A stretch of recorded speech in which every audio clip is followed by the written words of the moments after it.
Disclaimer भाइयों, ये कहानी पूरी तरह काल्पनिक है, केवल मनोरंजन के उद्देश्य से बनाई गई है। इस कहानी में वर्णित नाम और घटनाएं वास्तविकता से कोई संबंध नहीं रखती, और इस कहानी में अगर कोई समानता पाई जाती है संयोगवश, तो इसे महज एक इत्तेफाक समझा जाए। और ये कहानी आपको सुपर टॉप नॉवल चैनल पर ही मिलेगी। हम इस कहानी में आपको रोमांचक दुनिया और रहस्य से भरी घटनाएं, जादुई परिवेश और इसी तरह की कहानी के सैर पर आपको ले जाना चाहते हैं। तो इस कहानी को पूरा लास्ट तक सुने और इस कहानी का पूरा आनंद लें, और हमारे सुपर टॉप नॉवल चैनल को सब्सक्राइब करना ना भूलें। धन्यवाद। राजपरिवार का मंत्र पुस्तकालय महल की गहराई में छिपा हुआ था। शाही शहर के केंद्र में स्थित होने के कारण महल की कड़ी सुरक्षा होना स्वाभाविक था। बाहर तैनात एलिमेंटल स्वॉर्ड्समैन तो केवल बाहरी सुरक्षा थे। वास्तव में जैसे ही मलिन ने महल में कदम रखा, उसे यह आभास हो गया कि वह एक गंभीर संभावित खतरे के बीच में है। महल में कई शक्तिशाली जादूगर मौजूद थे जो महल में प्रवेश करने वाले हर व्यक्ति की हर गतिविधि पर नजर रखते थे। मलिन को खतरे का आभास होना इस बात का प्रमाण था कि उसकी मानसिक शक्ति काफी अच्छी थी। विशेष रूप से उसकी तीक्ष्णता उसी स्तर के अधिकांश जादूगरों से कहीं बेहतर थी। आठवें राजकुमार के चेहरे पर शांति और अविचल भाव थे और वे महल से अच्छी तरह परिचित थे। रास्ते में मिले सभी पहरेदारों ने आठवें राजकुमार के सामने आदरपूर्वक सिर झुकाया। मलिन आठवें राजकुमार के ठीक पीछे पीछे गलियारों की कई मंजिलों से गुजरता हुआ कई छिपी हुई जगहों पर घूमा। यहां तक कि मलिन भी कुछ हद तक दिशा का ज्ञान खो बैठा था। कितनी जबरदस्त मानसिक शक्ति है। मलिन को अचानक अभूतपूर्व तीव्रता वाली मानसिक शक्ति का एक विस्फोट महसूस हुआ, जो उस पर और आठवें राजकुमार पर हावी हो गया। मलिन के पास अब बताने लायक कोई रहस्य नहीं बचा था। यह मानसिक शक्ति 9वें स्तर तक पहुंच चुकी थी और जादूगर बम्मू की मानसिक शक्ति से इसमें कुछ अंतर भी था। मलिन ने स्वयं जादूगर बम्मू की मानसिक शक्ति का कई बार अनुभव किया था, इसलिए वह इस मानसिक शक्ति के सामान्य स्तर को भांप सका। अधिकांश जादूगरों की मानसिक शक्ति का स्तर उनके द्वारा रचित मंत्रों के स्तर के बराबर ही था। उनमें से केवल कुछ ही, जैसे मलिन या जादूगर बम्मू, किसी न किसी कारण से अतुलनीय रूप से शक्तिशाली मानसिक शक्ति रखते थे। ये बात केवल कुछ ही जादूगरों पर लागू होती थी। अब जबकि 9वें स्तर की इस मानसिक शक्ति का विस्फोट प्रकट हुआ था, यदि यह अपने स्तर के हिसाब से विशेष रूप से शक्तिशाली मानसिक शक्ति नहीं थी, तो यह इस बात का संकेत था कि यहाँ एक शक्तिशाली 9वें स्तर का जादूगर मौजूद है। मलिन को सतर्क देखकर आठवें राजकुमार ने अपना सिर हिलाया और फिर कर्कश स्वर में पुकारा, जादूगर फॉस, मैं आठवां राजकुमार हूँ। कृपया मंत्र पुस्तकालय खोलें।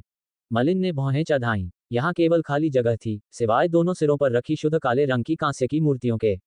मूर्तियों का विवरण बेहद सुंदर था और नक्काशी सजीव प्रतीत होती थी। गड़गड़ाहट। अचानक इन दो अद्भुत शुद्ध काले कांसे की मूर्तियों के बीच एक दरार उभर आए और तेजी से चौड़ी होती चली गई, मानो वह अंतरिक्ष को ही विभाजित कर रही हो। इसके अलावा कांस्य की मूर्तियों पर रहस्यमय प्रतीकों की रेखाएं उभर आईं। यहाँ तक कि मलिन ने भी ध्यान नहीं दिया था कि कांस्य की मूर्तियों पर रहस्यमय प्रतीक खुदे हुए हैं। आठवें राजकुमार ने 2 कदम पीछे हटकर मलिन की ओर मुड़कर मुस्कुराते हुए कहा, शाही परिवार की एक समृद्ध और व्यापक विरासत है, ये तो सभी जानते हैं। शाही परिवार की सबसे महत्वपूर्ण संपत्ति होने के नाते मंत्र पुस्तकालय का अच्छी तरह से छिपा होना स्वाभाविक है। साल भर एक 9वें स्तर का जादूगर इसकी रखवाली करता है। उसके बिना, जो रूनिक मैजिक सकल और कई अन्य तंत्रों को खोलता है, एक महान जादूगर भी थोड़े समय में मंत्र पुस्तकालय में जबरदस्ती घुसने की कोशिश करने के बारे में भूल सकता है। मलिन ने अपनी आंखें थोड़ी सिकोड़ी।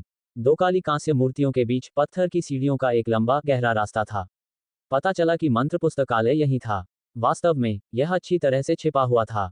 वह विशाल मानसिक शक्ति जिसे उसने पहले महसूस किया था, वह निश्चित रूप से 9वें स्तर के उस जादूगर की थी जो मंत्र पुस्तकालय की रक्षा कर रहा था।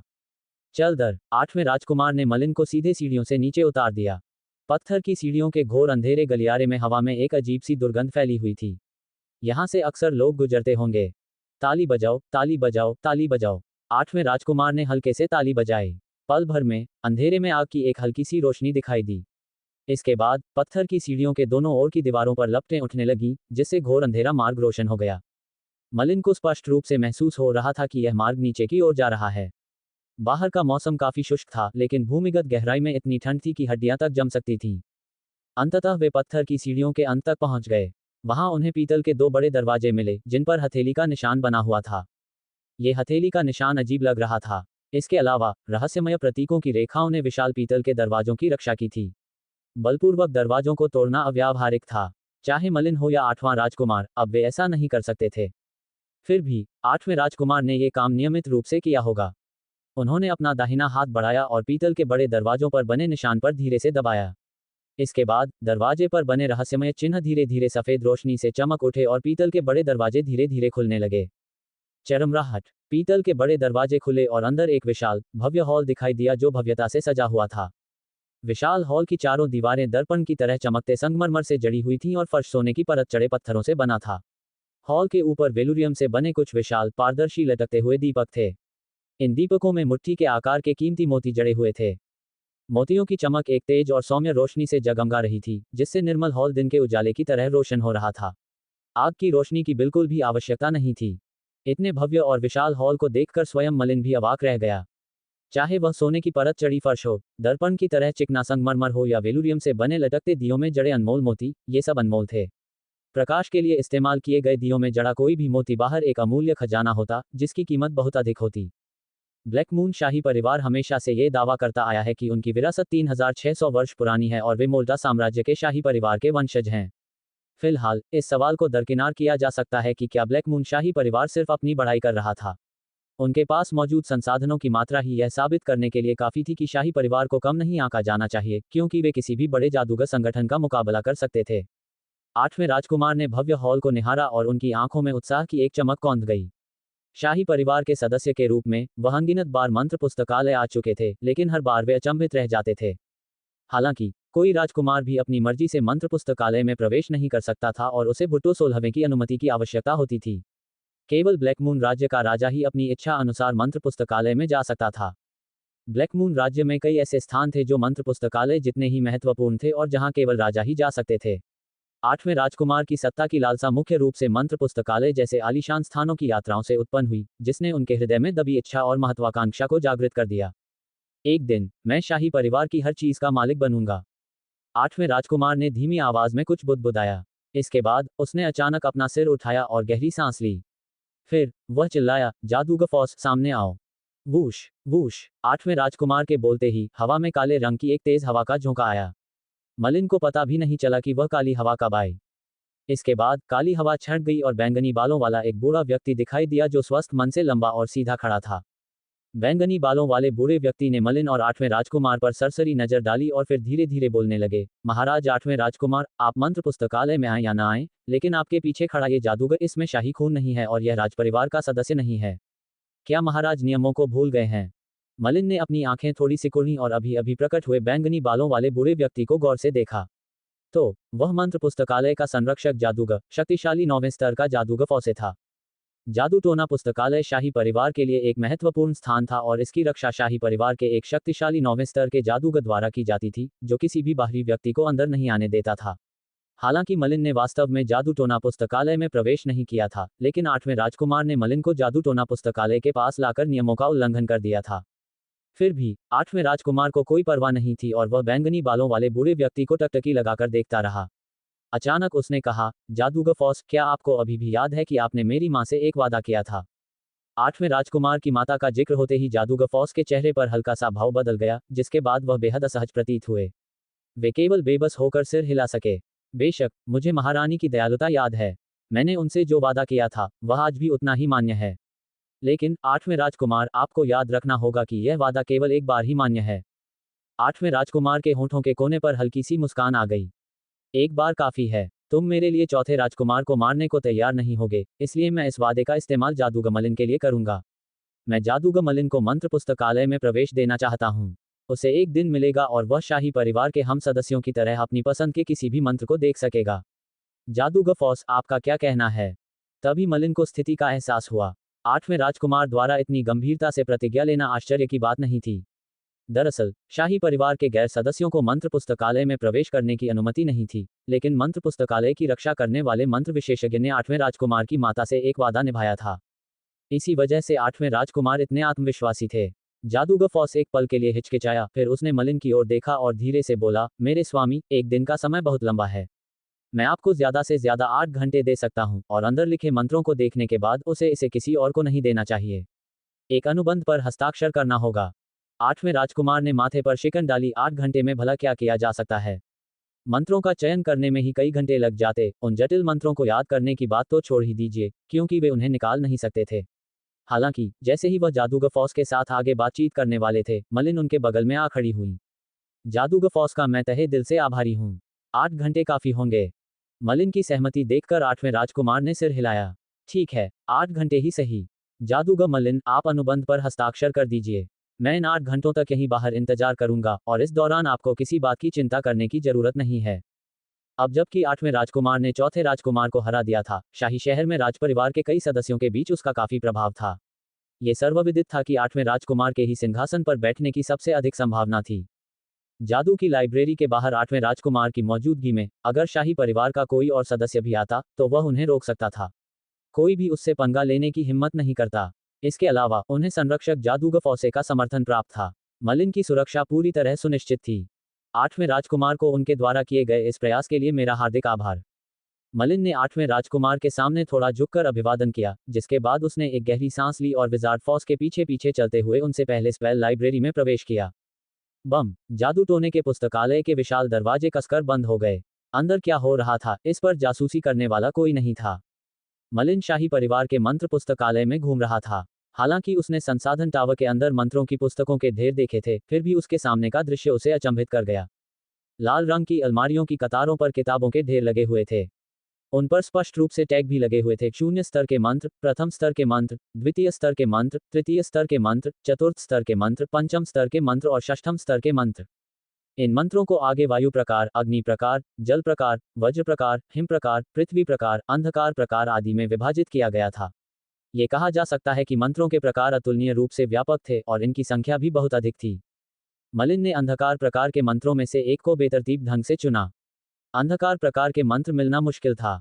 यहां तक कि जब वह अंधकार क्षेत्र के संसाधन टावर में था, तब भी अंधकार प्रकार के मंत्रों की संख्या उंगलियों पर गिनी जा सकती थी और वे मंत्र इतने शक्तिशाली भी नहीं थे। मलिन के अंधकार प्रकार के मंत्रों को जादूगर लियो ने रसातल किले से रणनीतिक रूप से प्राप्त किया था। हालांकि अंधकार प्रकार का वह मंत्र जो मलिन ने अब अनायास ही प्राप्त कर लिया था, वही मंत्र था जिसकी मलिन ने रसातल किले में बड़ी मेहनत से खोज की थी। चौथे स्तर का मंत्र, अंधकार दुष्स्वप्न। डार्कनेस नाइटमेयर चौथे स्तर का मंत्र था, जिसे मतिभ्रम पैदा करने वाले मंत्रों का शिखर माना जाता था। मलिन की वर्तमान मानसिक शक्ति डार्कनेस नाइटमेयर को बनाने की क्षमता से बहुत दूर थी, इसलिए स्वाभाविक रूप से उसने इसे नहीं बनाया था। फिर भी मलिन के पास डार्कनेस नाइटमेयर का मंत्र मॉडल मौजूद था। इसलिए मलिन ने एबिस फोर्ट से डार्कनेस नाइटमेयर के स्पेल मॉडल की तुलना स्पेल लाइब्रेरी के स्पेल मॉडल से की। उसने पाया कि दोनों स्पेल मॉडल लगभग एक जैसे थे, जिसका अर्थ था कि शाही परिवार की स्पेल लाइब्रेरी में मौजूद डार्कनेस प्रकार के मंत्र असली थे और एबिस फोर्ट की तुलना में वहां डार्कनेस प्रकार के मंत्रों का कहीं अधिक व्यापक संग्रह था। यह आश्चर्य की बात नहीं है कि उनकी तुलना एक विशाल जादूगरों के संगठन से की जाती है। शाही परिवार के संसाधन अकल्पनीय रूप से विशाल हैं। मलिन ने धीमी आवाज में कहा, कितने सारे मंत्र हैं। उसने अनुमान लगाया कि 10,000 से भी ज्यादा मंत्र होंगे। मैट्रिक्स के डेटाबेस को भरने में ये बहुत मददगार साबित होंगे। अपनी सुविधानुसार मंत्रों का चयन करें। याद रखें, आप यहाँ केवल 8 घंटे ही रह सकते हैं। समय समाप्त होते ही मैं आकर आपको ले जाऊंगा। विजार्ड फॉस ने मलिन को याद दिलाया, जिसके बाद वह पलक झपकते ही अंधेरे में छिप गया। फिर भी मलिन को ऐसा महसूस नहीं हुआ कि कोई उसे देख रहा है, मानो विजार्ड फॉस को मलिन द्वारा जादू चुराने की कोई चिंता ही न हो।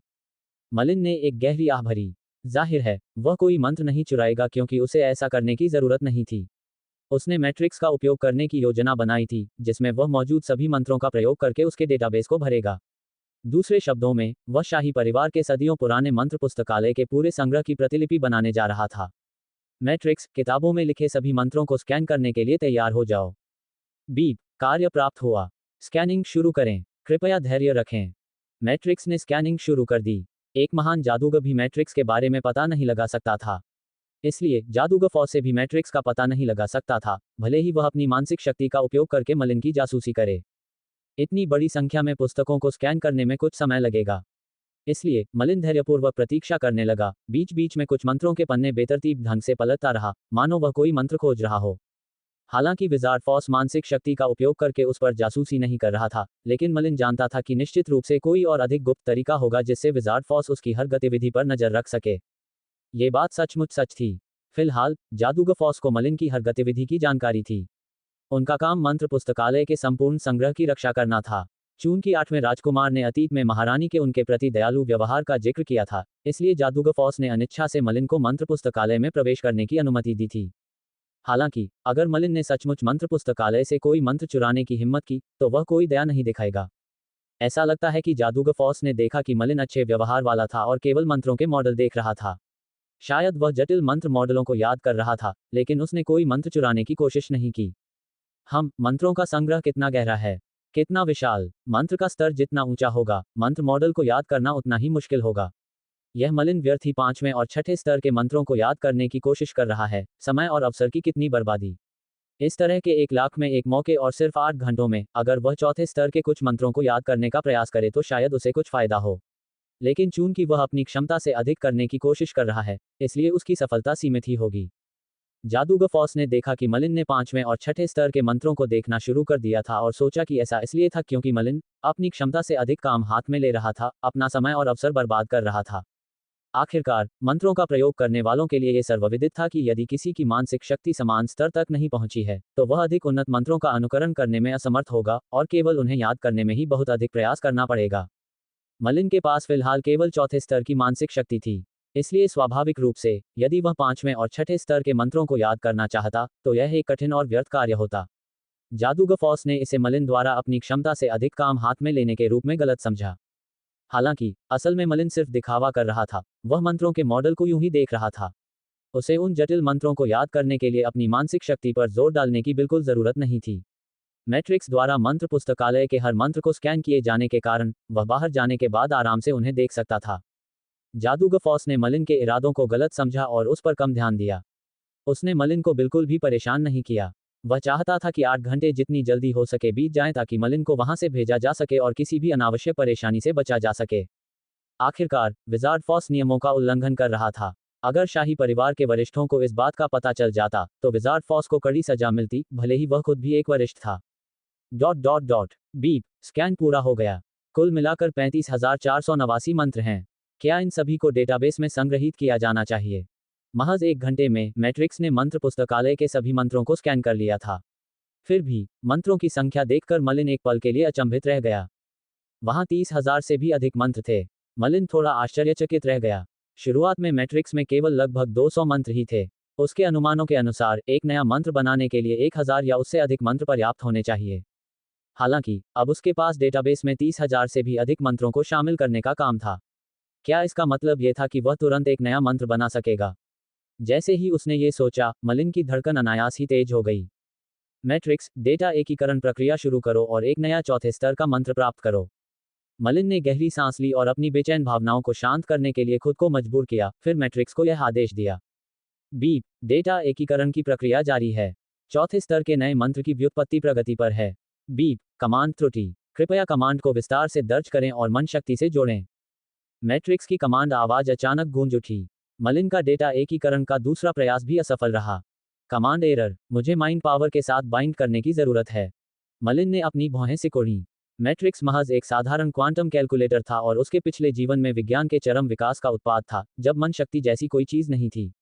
फिर भी, मैट्रिक्स अब मन शक्ति के बंधन की मांग कर रहा था, जिसका अर्थ ये हो सकता है कि उस समय जब मैट्रिक्स का मलिन से संपर्क हुआ था, तब उसमें कुछ परिवर्तन हुआ था। मैट्रिक्स अब महज एक साधारण कैलकुलेटर नहीं रह गया था।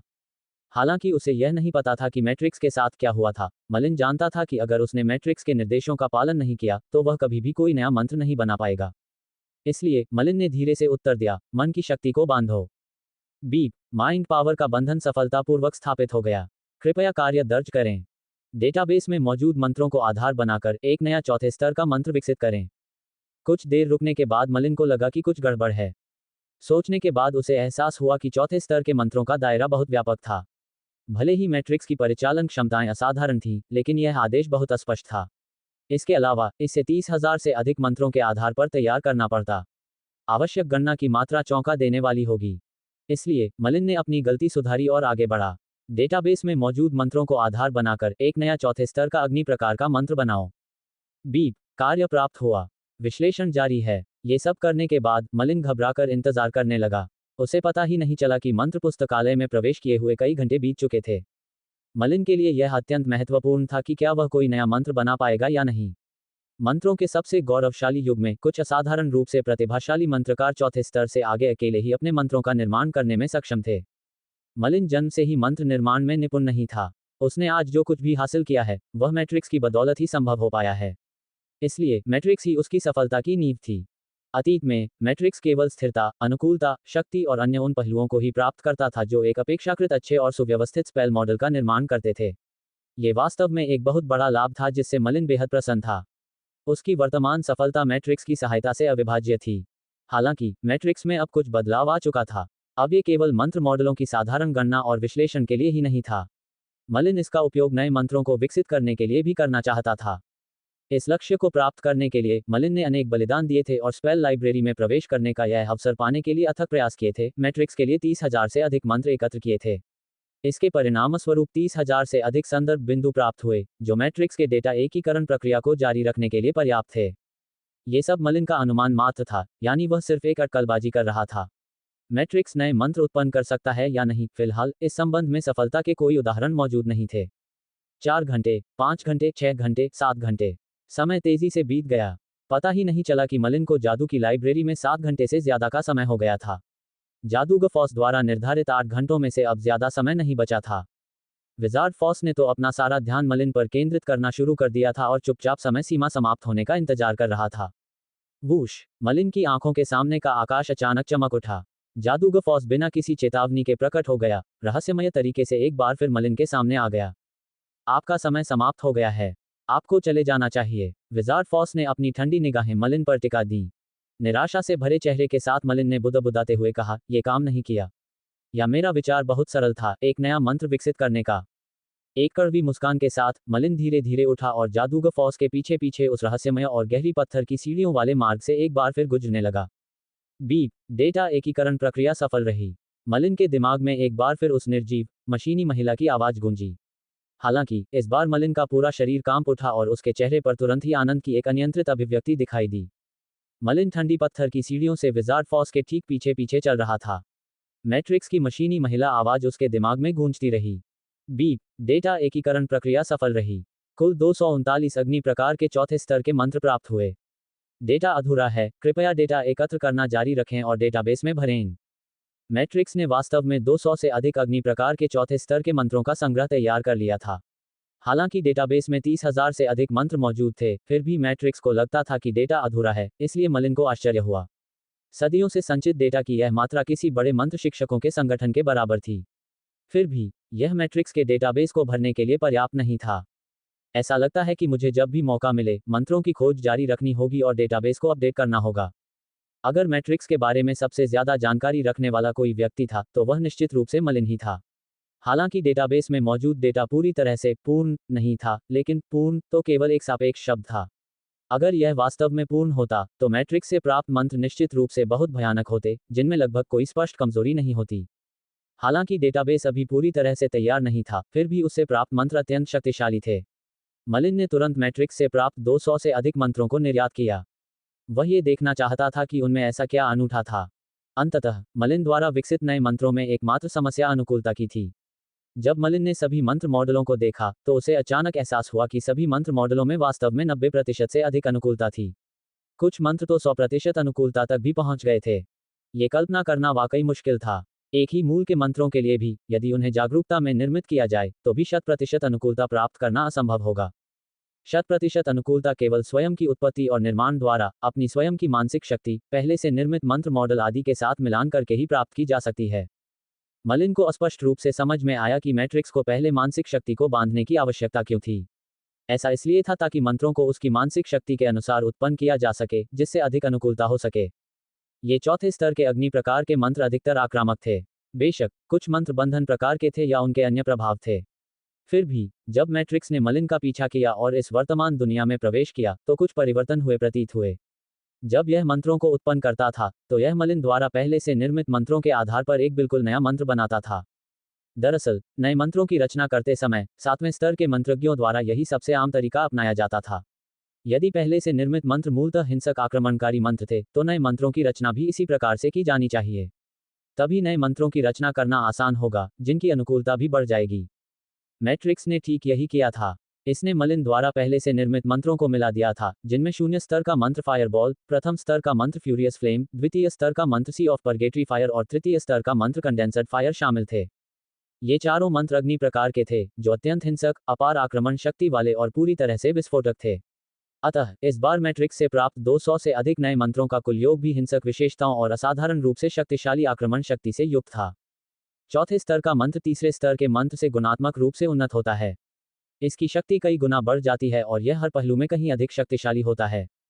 चौथे स्तर का मंत्र पांडोरा दानव क्षमता के दूसरे चरण के साथ भी जुड़ सकता है। अब मलिन को एक चिंता सता रही थी। अगर वह मैट्रिक्स का उपयोग करके चौथे स्तर के नए मंत्र प्राप्त कर लेता है, तो क्या वह अभी भी अपनी पिछली पैंडोरा दानव क्षमताओं को दूसरे चरण तक विकसित कर पाएगा? मलिन को इसी बात की चिंता थी, लेकिन अब उसके पास इसे परखने का कोई तरीका नहीं था। वह केवल भविष्य में तृतीय स्तर का जादूगर बनने तक ही प्रतीक्षा कर सकता था। फिर भी वह चतुर्थ स्तर का मंत्र रचकर प्रयोग कर सकता था। फिर भी भले ही वह पांडोरा दानव क्षमताओं को आत्मसात न कर सके, मलिन अपने द्वारा व्युत्पन्न चौथे स्तर के मंत्रों को भी नहीं छोड़ सकता था। आखिरकार अपने लिए सबसे उपयुक्त नया मंत्र बनाना ही सभी मंत्र शिक्षकों का सर्वोच्च लक्ष्य होता है। महान जादूगर बनने से पहले मंत्र मॉडल अत्यंत महत्वपूर्ण होते हैं। स्वयं द्वारा व्युत्पन्न मंत्रों की स्थिरता और अनुकूलता के बारे में चिंता करने की आवश्यकता नहीं है, क्योंकि वे निश्चित रूप से उस विशेष मंत्र शिक्षक के लिए सबसे उपयुक्त मंत्र होते हैं। ठंडी गहरी पत्थर की सीढ़ियों पर मलिन के मन में उथल पुथल भरी भावनाओं का ज्वार उमड़ आया। शायद उसे खुद भी इस बात का एहसास नहीं था कि चौथे स्तर के जादूगर के रूप में रहते हुए एक नया मंत्र गढ़ने और बनाने की क्षमता का क्या अर्थ होता है।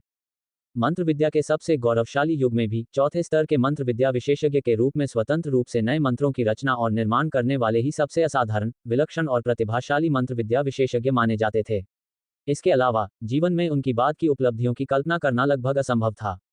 मलिन के मन में अनेक विचार कौंध रहे थे। तभी अचानक उसके सामने एक तेज रोशनी की किरण प्रकट हुई। वह पत्थर की सीढ़ियों के अंत तक पहुंच चुका था। मलिन ने तुरंत मैट्रिक्स को बंद कर दिया। उसमें अभी भी चौथे स्तर के मंत्रों को रचने की क्षमता नहीं थी, इसलिए वह केवल अग्नि प्रकार के चौथे स्तर के मंत्रों को ही मैट्रिक्स में अस्थायी रूप से संग्रहित कर सकता था। स्विश स्विश, मलिन और जादूगर फॉस दोनों पत्थर की सीढ़ियों से बाहर निकले। आठवां राजकुमार पहले से ही पत्थर की सीढ़ियों के बाहर उनका इंतजार कर रहा था। मलिन के बाहर आते ही आठवें राजकुमार के चेहरे पर मुस्कान आ गई और वह तुरंत उनका अभिवादन करने के लिए आगे बढ़ा। उसने धीरे से पूछा, जादूगर मलिन, क्या हालचाल है? क्या आपको राजपरिवार के मंत्र पुस्तकालय में कुछ उपयोगी मिला? मलिन ने अपने दिल में उमड़ रही उत्तेजना को पहले ही शांत कर लिया था, इसलिए उसने शांत भाव से उत्तर दिया, शाही परिवार के मंत्र पुस्तकालय की विरासत वाकई समृद्ध है। इसमें मौजूद मंत्रों की संख्या कल्पना से परे है। साथ ही इसमें अनेक प्रकार के मंत्र भी हैं। ये निश्चित रूप से अंधकार में जादू के क्षेत्र में उपलब्ध मंत्रों से कहीं अधिक समृद्ध है। ये कौन सा काला जादू क्षेत्र है? हमारे शाही परिवार का मंत्र पुस्तकालय तो बड़े बड़े जादूगर संगठनों के मंत्र पुस्तकालयों को भी टक्कर दे सकता है। उनके बगल में खड़े जादूगर फॉस ने असंतुष्ट भाव से कहा जब उन्होंने मलिन को शाही परिवार के मंत्र पुस्तकालय की तुलना अंधकार में जादू क्षेत्र के मंत्र पुस्तकालय से करते हुए सुना। मलिन को कोई आपत्ति नहीं हुई। उसने बस मुस्कुराते हुए कंधे उचका दिए। हालांकि जादूगर फॉस के शब्द बहुत कठोर थे, पर यही सच था। अंधकार में जादू का क्षेत्र, जो विचरण करने वाले जादूगरों की नजरों में बहुत ऊंचा और पहुंच से बाहर था, वास्तव में केवल कुछ गिने चुने जादूगरों का संगठन था। डार्क मैजिक क्षेत्र का सबसे शक्तिशाली जादूगर भी केवल 9वें स्तर का जादूगर था। वहीं ब्लैक मून शाही परिवार में जादू पुस्तकालय की रक्षा का जिम्मा संभालने वाला कोई भी जादूगर 9वें स्तर का जादूगर ही निकलता था। दोनों के बीच तुलना की कोई गुंजाइश ही नहीं थी। आठवें राजकुमार ने तुरंत ही मामले को संभालते हुए कहा, विजार्ड फॉस, आप इसे इस तरह नहीं कह सकते। जब डार्क मैजिक रीजन अपने चरम पर था, तब वे उन बड़े जादूगर संगठनों के वास्तविक प्रतिद्वंद्वी थे। आठवें राजकुमार की बात सुनकर जादूगर फॉसे ने बहस करना बंद कर दिया। मलिन इतिहास के इस दौर से भलीभांति परिचित था। वास्तव में अंधकार में जादू के क्षेत्र का भी स्वर्णिम युग था। अपने सबसे गौरवशाली समय में उन्होंने प्रतिस्पर्धा करने की क्षमता दिखाई थी और वे बड़े जादूगर संगठनों के समकक्ष थे। उनके पास ऐसे महान जादूगर थे जो स्वयं वहां सेवा करते थे, और उन्होंने अनगिनत उच्च कोटि के जादूगर भी तैयार किए थे। फिर भी ये सदियों पहले की बात है। उस समय अंधकार में जादू के क्षेत्र के संस्थापक महान जादूगर फिदेल जीवित थे। यही कारण था कि उनके पास इतनी शक्ति थी। आठवें राजकुमार ने मलिन से यह भी नहीं पूछा कि उसने मंत्रों के पुस्तकालय से कौन से मंत्र चुने थे। हर किसी को कुछ रहस्य रखने की जरूरत होती है, और आठवां राजकुमार यह बात अच्छी तरह जानता था। उसे भी जानकारी छिपाने के कुछ निजी अनुभव थे।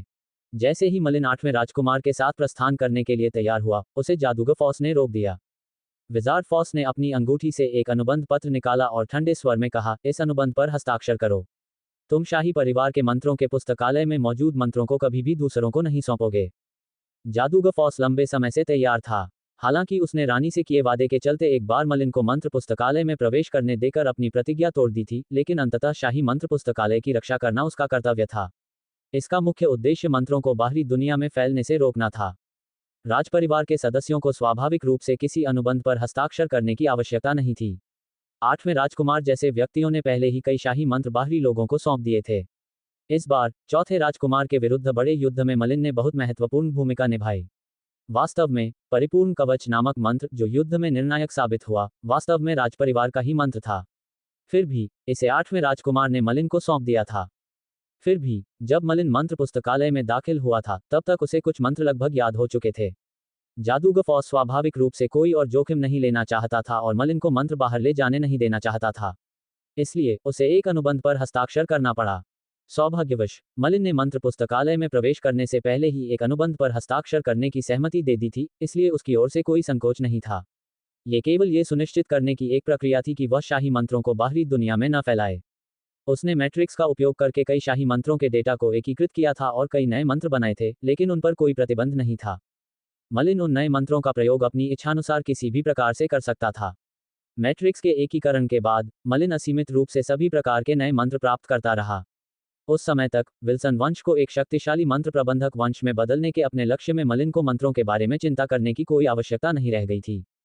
जादुई शक्तियों का उत्तराधिकार इतना सरल नहीं था। ये किसी भी जादूगर संगठन के लिए उत्तराधिकार का सबसे बुनियादी रूप था। स्टर्लिंग हाउस की तरह, भले ही उनके पास लगभग एक सदी से एक महान जादूगर सेवा में था, फिर भी उन्होंने पर्याप्त जादुई शक्तियों का संग्रह नहीं किया था। जादुई शक्तियों का अधूरा संग्रह भी एक बाधा बन गया जिसने उन्हें एक जादूगर संगठन बनने से रोक दिया। वे केवल महान जादूगर स्टर्लिंग पर निर्भर रहकर ही किसी तरह अपना काम चला पा रहे थे और उनकी प्रसिद्धि और प्रभाव ही उनका एकमात्र सहारा था। मलिन के पास मैट्रिक्स और ब्लैक मून शाही परिवार के मंत्र पुस्तकालय से 30,000 से अधिक मंत्र थे। डेटा एकीकरण के माध्यम से उन्हें संसाधित करके विभिन्न प्रकार के अनगिनत नए मंत्र प्राप्त किए जा सकते थे। इनकी संख्या बहुत अधिक होती और एक संपूर्ण संग्रह भी होता। मलिन ने लगभग अकेले ही मंत्रों की ऐसी विरासत प्राप्त कर ली थी जो किसी विशाल मंत्रज्ञ संगठन के समान थी। पर्याप्त समय मिलने पर विल्सन वंश के लिए धीरे धीरे विस्तार करना और नई ऊंचाइयों तक पहुंचना कोई समस्या नहीं होगी। उस समय वे उन दुर्लभ शीर्ष जादूगर वंशों के समान भी बन सकते हैं, जहां अकेले एक जादूगर वंश की शक्ति और विरासत उन शक्तिशाली जादूगर संगठनों को टक्कर दे सकती है। कुछ ही समय बाद मलिन ने जादूगर फॉस के साथ अनुबंध पर हस्ताक्षर कर दिए। अनुबंध के कागज में मलिन की जादुई शक्ति का अंश भी समाहित हो गया। अब यह अनुबंध मलिन पर अपना बाध्यकारी प्रभाव डालने लगा। ठीक है, 8वें राजकुमार, अब आप सब जा सकते हैं। कृपया वापस जाकर महारानी को बता दें कि फॉसे उनकी मदद के लिए आभारी है, लेकिन फॉसे अब मंत्र पुस्तकालय का संरक्षक जादूगर है और अब वह किसी का कोई वादा नहीं करता। विजार्ड फॉस का लहजा अपमानजनक था। अपनी पोशाक की आस्तीन झटकते ही वह रहस्यमय तरीके से गायब हो गया। पत्थर की ठंडी सीढ़ियां भी उसके साथ गायब हो गईं। जमीन पर केवल 2 चमकीली काली कांस्य प्रतिमाएं ही रह गईं। 8वें राजकुमार ने गहरी सांस ली। उनकी आंखों में एक जटिल भाव झलक उठा। इस बार उन्होंने जादूगर फॉसे से एक वादा लिया था, जिसे एक बड़ी कीमत माना जा सकता है। जादूगर मलिन, चलिए हम भी चलते हैं। इसके बाद 8वें राजकुमार ने मलिन को अपने साथ लिया और जल्दी से महल छोड़ दिया। 8वें राजकुमार के महल में वापस आकर जादूगर लियो अब अपने आध्यात्मिक विश्राम का और इंतजार नहीं कर सकता था। वह ईश्वर के आंसू का उपयोग करके अपनी कमियों को दूर करेगा, इसलिए उसे दोबारा बाहर आने में कुछ समय लगेगा। मलिन ने हाल ही में मैट्रिक्स का उपयोग करके कई नए मंत्र प्राप्त किए थे, इसलिए उसे कई बारीकियों की भी गहन जांच करनी थी। अतः उसने 8वें राजकुमार को विदाई दी और शांत आंगन में लौट आया। चूंकि मैट्रिक्स 4थे स्तर के अग्नि प्रकार के मंत्रों को उत्पन्न कर सकता है, तो क्या ये 5वें स्तर या 6ठे स्तर के मंत्रों को भी उत्पन्न कर सकता है? मलिन पहले से ही काफी अधीर हो चुका था। वह सोच रहा था कि मैट्रिक्स से व्युत्पन्न 5वें और 6ठे स्तर के मंत्रों में ऐसा क्या अनूठा हो सकता है। इस प्रकार मलिन ने तुरंत मैट्रिक्स को सक्रिय किया और उसे आदेश दिया, मैट्रिक्स, डेटाबेस के आधार पर एक नया अग्नि प्रकार का 5वें स्तर का मंत्र उत्पन्न करो। बीप, कार्य स्थापित हो गया। अग्नि प्रकार के 5वें स्तर के मंत्रों को प्राप्त करना शुरू कर रहे हैं, कृपया प्रतीक्षा करें। भावहीन मशीनी महिला की आवाज ने मलिन को बहुत ही सुखद एहसास दिलाया। हालांकि जब वह हमेशा की तरह चुपचाप इंतजार कर रहा था, तभी उसकी चेतना में एक जबरदस्त बदलाव आया। धमाका, मलिन की चेतना में फ्लेम मैक्सिम हिंसक रूप से लुढ़कने लगी। मूल रूप से हथेली के आकार की फ्लेम मैक्सिम तेजी से सिकुड़ रही थी। पहले फ्लेम मैक्सिम का उपयोग करके निकोला के जहाज को कई बार सक्रिय करना संभव था, लेकिन अब फ्लेम मैक्सिम रहस्यमय तरीके से गायब हो गई थी, जिससे मलिन के मन में तुरंत भय उत्पन्न हो गया। क्या हुआ? फ्लेम मैक्सिम अचानक कैसे गायब हो सकती है? ज्वाला मैक्सिम बिना किसी स्पष्ट कारण के पूरी तरह गायब हो गई थी। यहां तक कि मलिन को भी इसका कारण नहीं पता था। अगर उसे अब पता भी चल जाए, तो भी वह कुछ नहीं कर सकता। वह बस ज्वाला मैक्सिम को धीरे धीरे कम होते और गायब होते हुए देख सकता था। बीप, अगर मैट्रिक्स लगातार अग्नि प्रकार के 5वें स्तर के मंत्रों का उपयोग करता रहा, तो रहस्यमय ऊर्जा अवशोषित हो जाएगी। क्या आप जारी रखना चाहते हैं? अरे, रहस्यमय ऊर्जा! ये पहली बार था जब मलिन ने सुना कि मैट्रिक्स को ऊर्जा अवशोषित करने की आवश्यकता होती है। मैट्रिक्स मात्र एक कैलकुलेटर था, हालांकि मलिन के साथ इस विचित्र दुनिया में आने के बाद इसमें कुछ असामान्य परिवर्तन हुए होंगे। इसने मन की शक्ति को बांधने की क्षमता प्राप्त कर ली थी, और अब ये रहस्यमय ऊर्जा को भी अवशोषित कर सकता था। 5वें स्तर के अग्नि प्रकार के मंत्र को विकसित करने और पहले से मौजूद 5वें स्तर के मंत्र का पुनर्विश्लेषण करने में बहुत बड़ा अंतर था। इसमें भारी मात्रा में गणनाएं शामिल थीं, इसलिए भले ही इसमें कुछ ऊर्जा खर्च होती, मलिन इसे समझ सकता था। हालांकि जब मलिन ने मैट्रिक्स द्वारा उपयोग की गई ऊर्जा की सावधानीपूर्वक जांच की, तो उसके चेहरे का भाव तुरंत बदल गया। उसने जल्दबाजी में मैट्रिक्स को आदेश दिया, अग्नि प्रकार के 5वें स्तर के मंत्र का उत्पादन तुरंत बंद करो। कार्य रद्द करें। रद्द करो। मलिन ने बिना किसी झिझक के जवाब दिया। बीप। कार्य रद्द हो गया। मैट्रिक्स की आवाज उसके दिमाग में गूंज रही थी। काफी देर बाद मलिन को होश आया। उसके चेहरे पर अत्यधिक चिंता के भाव उभर आए। मलिन ने पाया कि मैट्रिक्स द्वारा अवशोषित रहस्यमय ऊर्जा वास्तव में फ्लेम मैक्सिम थी। ज्वाला मैक्सिम एक ऐसी शक्ति थी जिसे केवल महान दिग्गज ही धारण कर सकते थे, क्योंकि यह अन्य सभी शक्तियों से श्रेष्ठ थी। तत्वों के सार को समझकर और उनकी प्रकृति को जानकर ही कोई व्यक्ति मैक्सिम को संघनित कर सकता था। यदि वे महान जादूगर किसी विशेष क्षेत्र में उत्कृष्ट थे और उसमें और अधिक निपुणता प्राप्त करना चाहते थे, तो उन्हें तत्वों को पूरी तरह से समझना और सिद्धांतों को संक्षेप में प्रस्तुत करना आवश्यक था। तभी वे महान जादूगर बन सकते थे। मलिन की चेतना में मौजूद ज्वाला मैक्सिम को महान कथाकार निकोला ने निकोला के जहाज पर छोड़ा था। इसे मलिन ने संघनित नहीं किया था और यह हमेशा से उसकी चेतना में मौजूद थी। अग्नि प्रकार के मंत्रों को दबाने और कुछ शक्तिशाली अग्नि प्रकार के मंत्रों के खतरे से निपटने में मलिन की मदद करने के अलावा वास्तव में इसकी कोई अन्य भूमिका नहीं थी। मलिन फ्लेम मैक्सिम की शक्ति को जुटाने में असमर्थ था। केवल निकोला के जहाज के साथ मिलकर ही यह अद्वितीय शक्ति का प्रयोग कर सकता था। फिर भी मलिन ने कभी नहीं सोचा था कि मैट्रिक्स फ्लेम मैक्सिम की शक्ति को अवशोषित कर सकता है।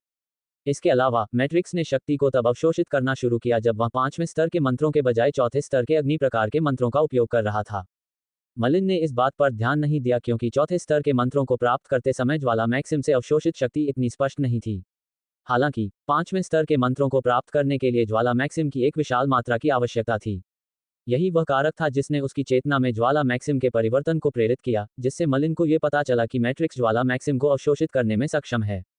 मलिन को भी मैट्रिक्स में हुए इस बदलाव का कारण नहीं पता था क्योंकि अब मैट्रिक्स और फ्लेम मैक्सिम दोनों ही उसके लिए कुछ हद तक अपरिचित हो गए थे। अगर यह पिछली मैट्रिक्स होती तो यह बिल्कुल भी ऊर्जा अवशोषित नहीं करती, और फ्लेम मैक्सिम को अवशोषित करना तो और भी असंभव था। शायद मलिन के साथ इस दुनिया में आने से मैट्रिक्स में कुछ बड़े बदलाव हुए हों। फ्लेम मैक्सिम मलिन के लिए अत्यंत महत्वपूर्ण था। भले ही वह अब इसका उपयोग न कर सके, लेकिन केवल इसकी जानकारी होने मात्र से ही मलिन ने उस पर किए गए कई शक्तिशाली अग्नि प्रकार के मंत्रों को बेअसर कर दिया था। इसके अलावा मलिन का फायरी कोलैप्स मंत्र फ्लेम मैक्सिम पर निर्भर था। चूंकि मलिन पहले ही एक नया अग्नि प्रकार का 4थे स्तर का मंत्र विकसित कर चुका था, इसलिए फायरी कोलैप्स को दूसरे चरण में भी विकसित किया जा सकता था। यदि उस समय कोई समस्या उत्पन्न होती और उसके पास फ्लेम मैक्सिम का दमन न होता, तो ये जानलेवा साबित हो सकता था। इसलिए अब वह किसी भी हालत में फ्लेम मैक्सिम को पूरी तरह से समाप्त नहीं कर सकता था। अतः बिना किसी संकोच के मलिन ने मैट्रिक्स को फ्लेम मैक्सिम को अवशोषित करने और 5वें स्तर के मंत्रों को प्राप्त करने से रोक दिया। आखिरकार मलिन को यह पक्का पता नहीं था कि 5वें स्तर के मंत्रों को प्राप्त करने के लिए ज्वाला मैक्सिम की कितनी शक्ति खर्च होगी। यदि पूरी ज्वाला मैक्सिम समाप्त हो जाती तो मंत्र प्राप्त करना भी संभव नहीं होता। तो क्या ये पूरी तरह से व्यर्थ प्रयास नहीं होता? पता चला है कि मैट्रिक्स में एकीकृत डेटा को संसाधित करने से उत्पन्न मंत्रों को फ्लेम मैक्सिम की ऊर्जा खपत की आवश्यकता होती है। 5वें स्तर के मंत्रों को पहले से ही अत्यधिक शक्ति की आवश्यकता होती है, तो 6ठे स्तर के मंत्रों या यहाँ तक कि 7वें स्तर के मंत्रों के बारे में क्या कहेंगे, जिनके बारे में मेरे पास कोई संदर्भ नहीं है। मलिन अब और कल्पना करने की हिम्मत नहीं कर पा रहा था। पहले तो उसने सोचा था कि जब तक वह सभी प्रकार के मंत्रों को इकट्ठा करके डेटाबेस में भर देगा, तब तक वह मैट्रिक्स का उपयोग करके नए मंत्र बना सकता है, लेकिन अब ऐसा लग रहा था कि मामला इतना सरल नहीं है। शायद इस दुनिया में आने के दौरान मैट्रिक्स में कुछ बदलाव हुए थे, जिससे वह नए मंत्रों को उत्पन्न करने में सक्षम हो गया, लेकिन इसके बदले में उसे फ्लेम मैक्सिम से शक्ति अवशोषित करनी पड़ी। संक्षेप में, मैट्रिक्स अब वह सुपर क्वांटम कैलकुलेटर नहीं रहा था जिससे मलिन अपने पिछले जीवन में परिचित था। अगर मलिन न होता और भले ही डेटाबेस में अन्य लोगों ने जानकारी डाली होती, तब भी वे नए मंत्र नहीं खोज पाते। निकोला के जहाज से इस इकलौते फ्लेम मैक्सिम को प्राप्त करने के लिए मलिन ने कई कठिनाइयों और संघर्षों का सामना किया था। यदि इस ज्वाला मंत्र की शक्ति समाप्त हो जाती, तो भविष्य में नए मंत्र प्राप्त करना लगभग असंभव हो जाता। इसलिए मंत्रों को एकत्रित करने के अलावा उसे अन्य मंत्रों की खोज भी करनी पड़ती। फिर भी एक सूत्र की शक्ति कितनी अनमोल थी। महान जादूगर भी इसे पाने के लिए बेताब रहते थे। 2 मंत्रों के सबसे प्रतिभाशाली युग में भी ऐसे बहुत कम जादूगर थे जो सूत्रों को संक्षेप में लिख सकते थे। इसलिए किसी के द्वारा सूत्र छोड़ना और भी दुर्लभ था। स्विश। अचानक मलिन ने अपनी अंगूठी से एक मोटी किताब निकाली। ध्यान से देखने पर पता चला कि यह वास्तव में अनंत पुस्तक का पहला खंड था जो मलिन को उस समय मिला था। अनंत पुस्तक के 3 खंड थे। पहले और दूसरे खंड में क्रमशः प्रथम से तृतीय स्तर और चतुर्थ से छठे स्तर तक के कई मंत्र थे। वहीं अनंत पुस्तक के तीसरे खंड में पैंडोरा दानव क्षमताओं के लिए कुछ साधना विधियां थीं।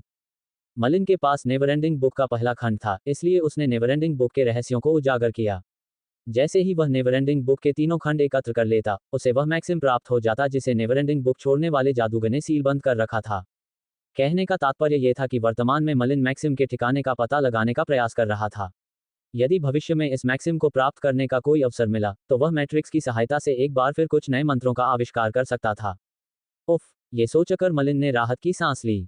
मैक्सिम की शक्ति प्राप्त करना बेहद मुश्किल हो सकता है, लेकिन उस असहाय स्थिति की तुलना में जहां उसे कोई सुराग न हो, कम से कम उसे यह पता था कि इसे कैसे प्राप्त किया जाए। जादूगर मलिन। ठीक उसी क्षण दरवाजे के बाहर से एक जानी पहचानी आवाज सुनाई दी। मलिन का दिल जोर से धड़कने लगा और उसने तुरंत दरवाजा खोल दिया। उसने अपने आगंतुक की आवाज पहचान ली, यह 8वें राजकुमार की आवाज थी। महामहिम 8वें राजकुमार। मलिन ने दरवाजा खोला और देखा कि बाहर ठीक 8वां राजकुमार खड़ा था। 8वें राजकुमार ने भव्य पोशाक पहनी थी। शायद इसका कारण ये था कि उन्होंने अपने कट्टर प्रतिद्वंद्वी चौथे राजकुमार को हरा दिया था, इसलिए अब वे अधिक राजसी दिख रहे थे। उनमें भुट्टू 16 की हल्की सी झलक थी, जिन्हें मलिन ने उस समय पहली बार देखा था। जादूगर मलिन, मैंने अब लगभग वे सभी औषधि सामग्री एकत्र कर ली हैं जिनका मैंने आपसे वादा किया था। मैंने पूरे शाही शहर की सभी दुकानों की जांच करने के लिए लोगों को भेजा था और मुझे ये सब प्राप्त हुआ है। मैंने शाही परिवार के खजाने में भी खोजबीन की और अंततः मुझे ये औषधि सामग्री मिल गई हैं। इसके बाद 8वें राजकुमार ने अपने हाथ में पकड़ी हुई अंगूठी सौंप दी। असुविधा के लिए क्षमा करें, महाराज। मलिन ने भी इस प्रस्ताव को अस्वीकार नहीं किया और उसने तुरंत 8वें राजकुमार की हथेली से अंगूठी ले ली। यह उन शर्तों में से एक थी जो 8वें राजकुमार ने मलिन से वादा की थी, जिसमें मोकरा औषधि बनाने की सामग्री जुटाने का भरसक प्रयास करना शामिल था। इससे पहले मलिन ने डार्क मैजिक रीजन के रिसोर्स टावर से औषधि बनाने की सामग्री के 100 हिस्से प्राप्त किए थे। यह मात्रा पहले से ही काफी बड़ी थी, लेकिन जब उसने इस बार 8वें राजकुमार द्वारा दी गई अंगूठी में औषधि बनाने की सामग्री देखी, तो वह स्तब्ध रह गया। वह पूरी तरह से हैरान था। अंगूठी मोकरा औषधि बनाने की सामग्री से भरी हुई थी। ये कहना गलत नहीं होगा कि यह अत्यधिक मात्रा थी। मलिन ने अंदाजा लगाया कि उसमें कम से कम 1000 मोकरा औषधि सामग्री थी। यहाँ इतनी सारी औषधि सामग्री मिलना आश्चर्यजनक है। हो सकता है मुझे दोबारा स्पेल लाइब्रेरी में जाने का मौका न मिले, लेकिन इतनी सारी मोकरा औषधि सामग्री मिलना ही इस बात का सबूत है कि भले ही मुझे इसके लिए अधिक कीमत चुकानी पड़े, फिर भी यह इसके लायक है। मलिन अपनी उत्तेजना को रोक नहीं पा रहा था। उसने शाही शहर की समृद्धि और 8वें राजकुमार की क्षमता को थोड़ा कम आंका था। ब्लैक मून साम्राज्य की राजधानी होने के नाते लगभग सभी प्रमुख वाणिज्य मंडलों की शाखाएं यहां स्थापित होंगी, इसलिए स्वाभाविक रूप से यहां सभी प्रकार की औषधि सामग्री की कमी नहीं होगी। 8वें राजकुमार के प्रभाव से सभी प्रमुख दुकानों की तलाशी ली गई और वहां से आवश्यक सामग्री एकत्र की गई। अतः अंत में प्राप्त औषधि सामग्री की मात्रा स्वाभाविक रूप से बहुत प्रभावशाली थी। हाँ, जब तक जादूगर मलिन खुश हैं, मैं भी खुश हूं। 8वें राजकुमार जोर से हंस पड़े। इसके बाद वे उठे और अपने अंगरक्षकों के साथ मलिन के आंगन से चले गए। अगर इन हजारों मोकरा पोषण सामग्रियों के लिए 30% सफलता दर है, तो कम से कम 300 मोकरा पोषण होंगे। इस संख्या को देखकर मलिन भी पूरी तरह से हैरान रह गया। 300 मोकरा औषधियां पिछली बार सफलतापूर्वक तैयार की गई मोकरा औषधियों की संख्या से लगभग 10 गुना अधिक थीं। उफ, कुछ देर बाद मलिन धीरे धीरे शांत हो गया। मोकरा औषधि बनाने की इतनी सारी सामग्री होने से उसे भविष्य में अपनी मानसिक शक्ति के बढ़ने की चिंता नहीं करनी पड़ेगी। फिलहाल मलिन की मानसिक शक्ति चौथे स्तर तक नहीं पहुंची थी, लेकिन वह उससे बहुत पीछे भी नहीं था। उसके पास पहले से बचे 14 मोकरा औषधि अभी भी मौजूद थे, जो मलिन की मानसिक शक्ति को 5वें स्तर तक बढ़ाने के लिए पर्याप्त थे। विजार्ड लियो अभी भी डार्कनेस आई के कारण उत्पन्न दोषों को दूर करने के प्रयास में टी ऑफ गॉड आध्यात्मिक साधना में थे। वे जल्द ही शाही शहर छोड़ने वाले नहीं थे। मलिन के लिए मोकरा पोशंस लेने का यही सबसे अच्छा समय था। बम्मू। मलिन ने जादूगर बम्मू को बुलाने के लिए अनुबंध पत्र का इस्तेमाल किया। स्विश। बम्मू 8वें राजकुमार के महल में था जब उसे मलिन की पुकार महसूस हुई, इसलिए वह तुरंत आंगन में प्रकट हुआ। गुरुजी, क्या मैं आपके लिए कुछ कर सकता हूँ? बामो ने मलिन की ओर एक नजर डाली और विनम्रतापूर्वक पूछा। बामो, मैं औषधि का सेवन करने जा रहा हूँ, इसलिए तुम्हें मेरे आसपास पहरा देना होगा और किसी को भी मुझे परेशान नहीं करने देना होगा। मलिन ने पिछली बार से सबक सीख लिया था। मोकरा औषधि पीकर गहरी नींद में सो जाने के समय किसी न किसी का पहरा होना जरूरी था। अब जब जादूगर बम्मू शाही शहर पहुंच गया था, तो वह स्वाभाविक रूप से इस काम के लिए सबसे उपयुक्त व्यक्ति था। स्वामी जी, निश्चिंत रहिए कि आपको कोई परेशान नहीं करेगा। बामू और मलिन ने एक दास्ता अनुबंध पर हस्ताक्षर किए थे, इसलिए बामू का जीवन और मृत्यु मलिन के हाथों में थी। स्वाभाविक रूप से इसका मतलब था कि उसे मलिन की पूरी शक्ति से रक्षा करनी होगी। जादूगर बम्मू की बातों से मलिन को बहुत तसल्ली मिली, इसलिए उसने सिर हिलाया और दरवाजा बंद कर दिया। फिर मोकरा औषधि का सेवन करने से पहले उसने कुछ तैयारियां शुरू कर दी। मोकरा औषधि का सेवन करने के बाद सबसे खतरनाक बात गहरी नींद में सो जाना था। हर बार मोकरा औषधि का सेवन करने पर कम से कम 3 दिन तक सोना पड़ता था। हालांकि मलिन के लिए मोकरा औषधि का सेवन करना पहली बार नहीं था, इसलिए उसने बड़ी आसानी से मोकरा औषधि का सेवन किया और गहरी नींद में सो गया। उसकी मानसिक शक्ति भी तेजी से बढ़ रही थी और मोकरा औषधि का असर दिखने लगा था। 3 दिन बाद जब मलिन जागा तो उसने अपनी मानसिक शक्ति का संक्षिप्त पुनरावलोकन किया और तुरंत एक और मोकरा औषधि पी ली। अब रुकने का कोई सवाल ही नहीं था। 1 औषधि, 2 औषधियां, 3 औषधियां। पलक झपकते ही 1 महीने से अधिक समय बीत गया। मलिन के पास मूल रूप से 14 मोकरा औषधियां थीं, लेकिन उसने उन्हें 1 महीने से अधिक समय तक लगातार पी लिया, इसलिए अब केवल 2 औषधियां ही बची थीं। वर्तमान में मलिन की मानसिक शक्ति चौथे स्तर के शिखर पर पहुंच चुकी थी। फिर भी वह 5वें स्तर तक नहीं पहुंच पा रहा था। ये भी एक मात्रात्मक संचय था। अपनी मानसिक शक्ति में सुधार और सफलता प्राप्त करने की मलिन की खोज हमेशा से संचय और जबरन सुधारों की एक अनियंत्रित प्रक्रिया रही थी। यह विधि सबसे सुरक्षित थी, लेकिन इसके लिए बहुत अधिक मानसिक शक्ति की आवश्यकता थी। यदि कोई सामान्य जादूगर होता जिसके पास पर्याप्त समय के साथ साथ इतनी मानसिक शक्ति भी होती, तो वह निश्चित रूप से सफलता प्राप्त कर लेता। लेकिन मलिन किसी भी तरह से सफलता प्राप्त करने में असमर्थ रहा। समय की कमी के कारण ही उसकी मानसिक शक्ति इतनी तेजी से रूपांतरित नहीं हो सकी। मलिन के पास बस समय की कमी थी। चूंकि उसकी मानसिक शक्ति में कोई अभूतपूर्व वृद्धि नहीं हुई थी, इसका मतलब था कि उसे और अधिक शक्ति अर्जित करने की आवश्यकता थी। बची हुई 2 औषधियों को देखकर मलिन ने फैसला किया कि बेहतर यही होगा कि वह उन सभी को पी ले। एक ही बार में 2 मोकरा औषधि का सेवन करना एक ऐसा काम था जिसे करने की हिम्मत मलिन ने कई मोकरा औषधियों का सेवन करने के बाद ही की थी। अन्यथा अकेले दर्द ही किसी भी सामान्य जादूगर को पागल कर देता। इसके अलावा मलिन द्वारा सीधे 2 मोकरा औषधि का सेवन करने से गहरी नींद की अवधि और भी बढ़ गई। फिर भी यह मलिन द्वारा अनुमानित 6 दिनों की नींद से अलग थी। इस बार मलिन वास्तव में 10 दिनों तक सोया था। मलिन 10 दिनों के बाद धीरे धीरे होश में आया। जागते ही उसने अपनी मानसिक शक्ति में आए बदलावों को महसूस कर लिया था। सफलता। मलिन को ऐसा लगा मानो उसकी आंखों के सामने सब कुछ और भी सूक्ष्म हो गया हो। उसकी मानसिक शक्ति अनंत रूप से फैल गई, मानो एक पल में ही पूरे महल को अपने दायरे में ले लिया हो। 5वें स्तर की मानसिक शक्ति चौथे स्तर की मानसिक शक्ति से 10 गुना अधिक शक्तिशाली थी। इसलिए यह आश्चर्य की बात नहीं थी कि मलिन को इतनी बड़ी संख्या में मोकरा औषधि का प्रयोग करना पड़ा, तब जाकर वह मुश्किल से उस स्तर तक पहुंच पाया। आखिरकार सफलता मिल ही गई। अब मुझे अपने सभी तृतीय स्तरीय मंत्रों का निर्माण करना चाहिए ताकि मैं तृतीय स्तरीय मंत्रज्ञ बन सकूं। मलिन की मानसिक शक्ति 5वें स्तर तक पहुंच चुकी थी और अब वह तीसरे स्तर के सभी मंत्रों का निर्माण करने में सक्षम थी। हालांकि तीसरे स्तर के मंत्रों का निर्माण शुरू करने से पहले उसे शाही शहर में हुए कुछ हालिया परिवर्तनों को समझना आवश्यक था। बम्मू। मलिन ने जादूगर बम्मू को पुकारा। गुरुजी, क्या मेरे लिए कोई आदेश है? जादूगर बम्मू ने दरवाजा खोला। उन्होंने मलिन को बस एक सरसरी नजर डाली थी, लेकिन उन्हें मलिन के शरीर में हो रहे बदलाव पहले से ही महसूस हो रहे थे। ये जानते हुए कि मलिन कुछ समय से औषधि ले रहा था, उसे अवश्य ही कोई महत्वपूर्ण सफलता प्राप्त हो गई होगी। बम्मू, टीचर लियो कैसे हैं? मलिन को अब सबसे ज्यादा चिंता विजार्ड लियो की स्थिति की थी। विजार्ड लियो ने डार्कनेस आई की साधना से उत्पन्न कुछ कमियों को दूर करने के लिए टीयर ऑफ गॉड का प्रयोग किया था, ताकि वह सफलतापूर्वक 7वें स्तर का स्पेल कास्टर बन सके। यदि विजार्ड लियो 7वें स्तर का स्पेल कास्टर बन जाता, तो ये डार्क मैजिक क्षेत्र, 8वें राजकुमार और यहां तक कि मलिन के लिए भी बहुत बड़ी खुशखबरी होती। जादूगर बम्मू एक पल के लिए झिझका और फुसफुसाते हुए बोला, गुरुजी, जादूगर लियो अभी तक बाहर नहीं आया है। उसकी ओर से कोई हलचल भी नहीं है। अंधकार नेत्र की कमियों को दूर करना आसान नहीं है। ईश्वर के आंसू से भी इसमें बहुत लंबा समय लगेगा। मलिन ने माथे पर शिकन डाली। लगभग 2 महीने बीत चुके थे। हैरानी की बात यह थी कि जादूगर लियो की तरफ से अभी तक कोई खबर नहीं आई थी। इसके अलावा जादूगर बम्मू के लहजे से लग रहा था कि वह जादूगर लियो के बारे में ज्यादा आशावादी नहीं है। इसलिए मलिन की निगाहें थोड़ी देर के लिए ठहर गईं और उसने धीमी आवाज में कहा, बामू, सच बताओ, शिक्षक लियो के पास ईश्वर का आंसू होने के बारे में तुम्हारा क्या विचार है? क्या यह अंधकार नेत्र के दोषों को दूर करने में सक्षम है? मलिन जानता था कि जादूगर बम्मू को डार्कनेस आई के बारे में कुछ जानकारी थी। जादूगर बम्मू ने गहरी सांस ली, लेकिन उन्हें मलिन को जवाब देना ही था। गुरुजी, अंधकार नेत्र एक शापित शक्ति है।